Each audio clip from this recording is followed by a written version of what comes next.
A car engine is basically an internal combustion engine where power is generated through expansion of high temperature and high pressure gases.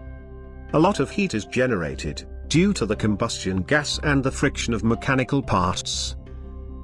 For sustained operation, these excess heat should be removed from the engine and kept at operating temperature.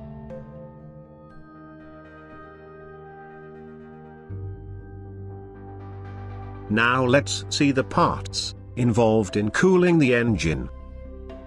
The main parts for cooling the engine are water pump, radiator, thermostat, coolant temperature sensor, and coolant. First, the water pump. Water pump is the heart of the cooling system, which pumps the coolant. It consists of an impeller, a pulley flange, and an O-ring. The impeller is driven by the engine drive belt through a pulley. Next, the radiator. The radiator is a heat exchanger used to transfer the excess heat developed by engine to the atmosphere. The radiator is having an inlet port, outlet port, a drain plug, and a radiator pressure cap.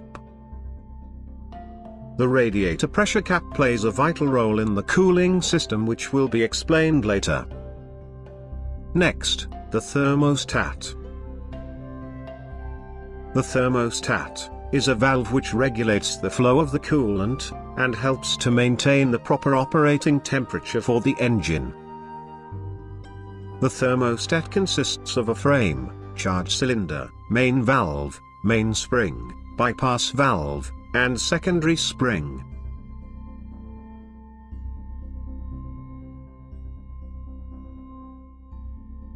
Next, the coolant temperature sensor. The coolant temperature sensor is used to monitor the engine temperature. The ECU will use this data to manage fuel injection and ignition time. Some engines have more than one coolant temperature sensor. The data is also used to control the radiator fan and to update the temperature gauge on the driver console. The coolant temperature sensor consists of a sensing probe and an electrical connector. Most coolant temperature sensors are negative temperature coefficient type, which means as the temperature increases, the resistance will decrease. The CTS can be a 2-pin type, or a 3-pin type, depending on the make of the vehicle. These are the main parts involved in an engine cooling system. Now, let's see how these parts works together. The pistons are contained inside the engine block, in which each of them will function. Above the engine block comes the head gasket, which provides sealing between engine block and engine head. It avoids compression leaks and oil or coolant leaks into the cylinders. Above that comes the engine head. The engine is having a safe passage through which the coolant can flow without entering into the cylinder or mixing up with the oil. This passage is known as water jacket.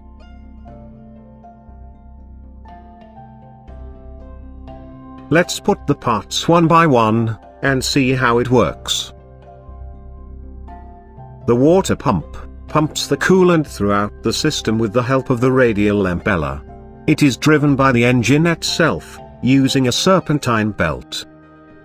The serpentine belt also drives the power steering pump, alternator, AC compressor.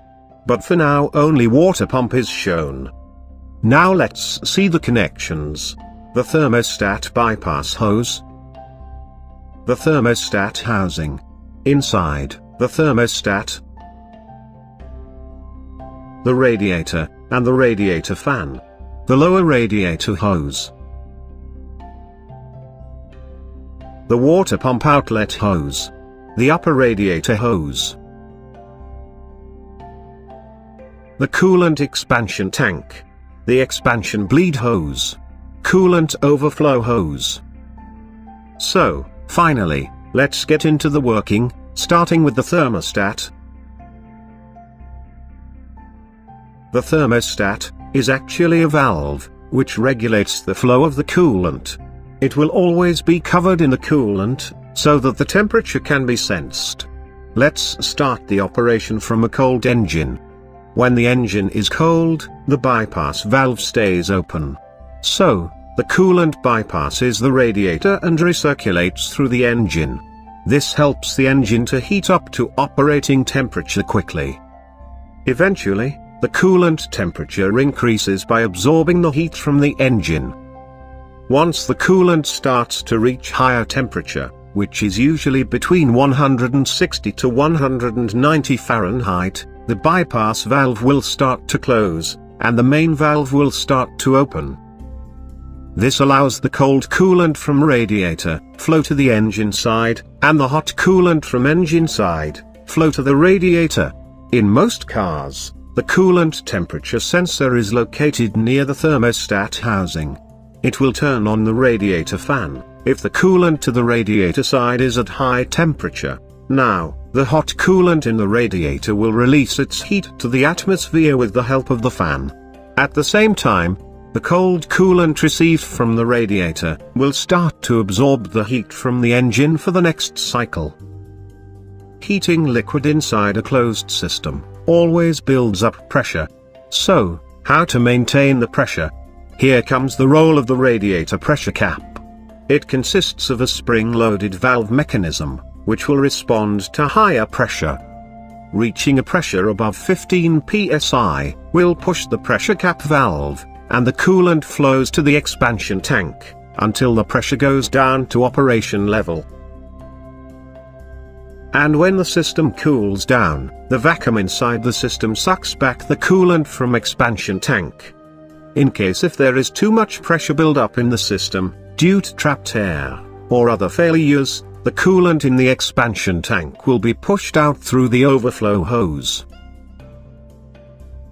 The car heater system is a part of the engine cooling system. The heater system comprises of the heater core, inlet and outlet hoses, a heater control valve which is optional and cannot be found in all vehicles. The heater core acts as a radiator, dissipating heat from the hot coolant to the vehicle interior. Using a